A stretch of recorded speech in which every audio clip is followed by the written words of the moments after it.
नमस्कार दोस्तों। देश की जनता द्वारा चुने जाने वाले जनप्रतिनिधियों के लिए सरकारों द्वारा ऐसे कानून बनाए गए हैं जिनके चलते जनप्रतिनिधि राजाओं की तरह जीवन जीते हैं। जनप्रतिनिधियों को मिलने वाले वेतन के लिए आय का कोई पैमाना नहीं है। इससे कोई मतलब नहीं है कि कौन कितना कमाता है और किसके पास कितनी संपत्ति है। जबकि हमारे देश में 88% सांसद ऐसे हैं जो करोड़पति हैं, वहीं 78% विधायक भी ऐसे हैं, वो भी करोड़पति हैं। करोड़पति होने के बावजूद सांसद और विधायक लाखों रुपए से ज्यादा पेंशन और वेतन ले रहे हैं। हाल ही में दिल्ली के विधायकों के वेतन भत्ते में संशोधन किया गया है, जिसके मुताबिक दिल्ली के विधायकों को 90,000 रुपए हर महीने मिलेंगे। इससे पहले साल 2011 में वेतन भत्ते में संशोधन किया गया था, जिसके मुताबिक दिल्ली के विधायकों को अब तक 54,000 रुपए हर महीने मिल रहे थे।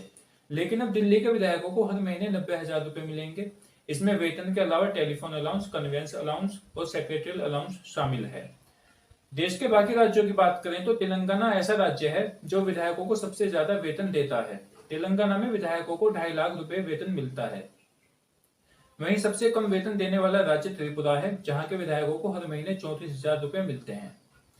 देश में हरियाणा, छत्तीसगढ़, आंध्र प्रदेश, मध्य प्रदेश, झारखंड और तेलंगाना समेत 7 राज्य ऐसे हैं जो विधायकों को वेतन ही नहीं बल्कि उनका इनकम टैक्स भी खुद ही भरते हैं। यानी कि विधायकों का इनकम टैक्स भी सरकारी खजाने से भरा जाता है। 1956 में लागू किए गए सांसद के वेतन भत्ता में पेंशन अधिनियम में अब तक 29 बार मनमाने संशोधन हो चुके हैं। मनमाने इसलिए क्योंकि चुने हुए नेताओं पर ही चुने हुए नेताओं के लिए वेतन और पेंशन पर निर्णय लेने की जिम्मेदारी होती है। दोनों सदनों की संयुक्त समिति होती है। इसमें 5 सदस्य राज्यसभा के और 10 सदस्य लोकसभा के होते हैं। इन सदस्यों को दोनों सदनों के अध्यक्ष नामित करते हैं। विधायक और सांसद के संबंध में संसद और विधानसभाएं ही फैसला करती हैं। यानी कि आप साफ साफ कह सकते हैं कि एक विधायक और सांसद खुद अपना वेतन और पेंशन तय करता है, जबकि अन्य देशों में भी जनप्रतिनिधियों को पेंशन व अन्य सभी सुविधाएं मिलती हैं, लेकिन वहां वे खुद तय नहीं करते। इसके लिए अलग संस्थाएं होती हैं, आयोग गठित किए गए होते हैं। लेकिन हमारे देश में ना ही ऐसी कोई संस्था है, ना ही कोई ऐसा कोई आयोग है। यदि हमारे देश में ऐसी कोई संस्था होती तो सांसदों की पेंशन साल 2006 में 8,000, साल 2010 में 20,000 और साल 2018 में 25,000 बिल्कुल भी नहीं होती। साल 2004 से पहले पेंशन के लिए यह कानून था कि यदि कोई बतौर सांसद 4 साल का कार्यकाल पूरा करेगा वही पेंशन के योग्य माना जाएगा। लेकिन साल 2004 में कांग्रेस सरकार ने इसमें यह संशोधन कर दिया कि यदि कोई एक दिन के लिए भी सांसद बन जाता है तो वह आजीवन पेंशन का हकदार माना जाएगा। पूर्व सांसद को एक कार्यकाल की 25,000 रुपए पेंशन मिलती है। एक कार्यकाल के बाद हर साल 2,000 रुपए मिलते हैं।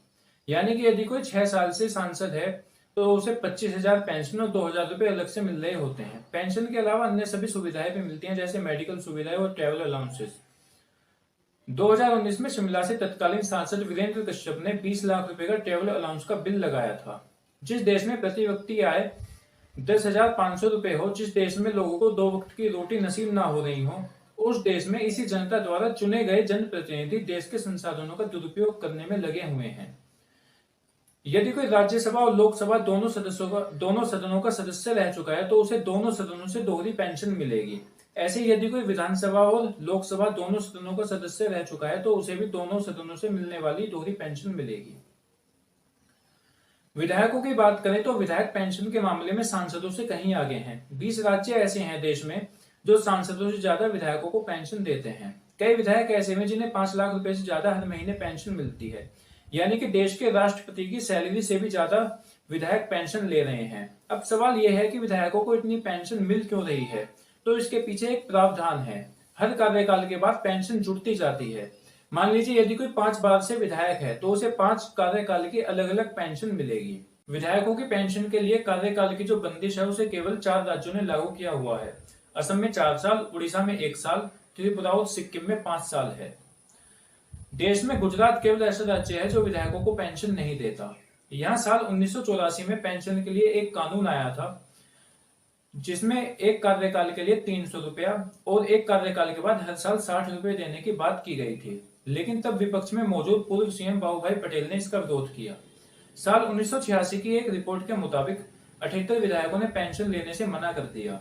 फिर साल 2001 में इस एक्ट को वापस ले लिया गया। पंजाब की बात करें तो यहाँ पर अलग अलग कार्यकाल की अलग अलग पेंशन मिलने के चलते कई विधायक ऐसे भी थे जिन्हें 5 लाख रुपए से ज्यादा हर महीने पेंशन मिल रही थी। अकाली दल के प्रमुख प्रकाश सिंह बादल 11 बार विधायक रह चुके हैं, जिन्हें 5,76,000 रुपए के करीब पेंशन मिल रही थी। हालांकि विधानसभा चुनाव हारने के बाद उन्होंने पेंशन छोड़ने का ऐलान कर दिया।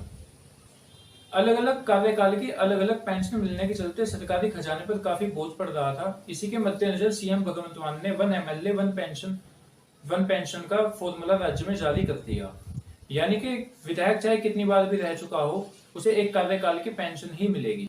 उत्तर प्रदेश, मध्य प्रदेश, राजस्थान समेत कई राज्यों में विधायक 8-8 कार्यकाल की पेंशन ले रहे हैं। मध्य प्रदेश में एक कार्यकाल के बाद हर साल पेंशन में 9600 रुपए जुड़ जाते हैं। यहाँ पर एक पूर्व विधायक को एक कार्यकाल के 20,000 रुपए पेंशन मिलती है। विधायक के निधन के बाद उन पर आश्रित को 18,000 रुपए फैमिली पेंशन के तौर पर दिए जाते हैं। राज्य सरकार द्वारा संचालित अस्पतालों में फ्री इलाज की सुविधा दी जाती है। पति या पत्नी या फिर एक अटेंडेंट के साथ first AC coach, second AC coach में यात्रा करने के लिए रेलवे कूपन दिए जाते हैं। राजस्थान की बात करें तो यहाँ पर एक कार्यकाल के पूर्व विधायक को 35,000 रुपए पेंशन दी जाती है। 2 कार्यकाल पूरा करने के बाद पूर्व विधायक की पेंशन 43,000 रुपए हो जाती है। पूर्व विधायक की 70 वर्ष की आयु होने पर पेंशन में 20% वृद्धि हो जाती है। 80 वर्ष की आयु होने पर 30% वृद्धि हो जाती है। पूर्व विधायक के निधन के बाद आखिरी पेंशन का 50% या फिर 17,500 रुपए फैमिली पेंशन के तौर पर उन पर आश्रित को मिलता है। राजस्थान हेल्थ स्कीम के तहत फ्री इलाज की सुविधा दी जाती है। किसी भी फाइनेंशियल ईयर में हर साल 1 लाख रुपए तक रेल, शिप, फ्लाइट में यात्रा करने की सुविधा भी दी जाती है। यदि पूर्व विधायक एक साल में 1 लाख रुपए तक की यात्रा नहीं कर पाते तो बचा हुआ पैसा अगले साल के ट्रैवल अलाउंसेस में ऐड हो जाता है।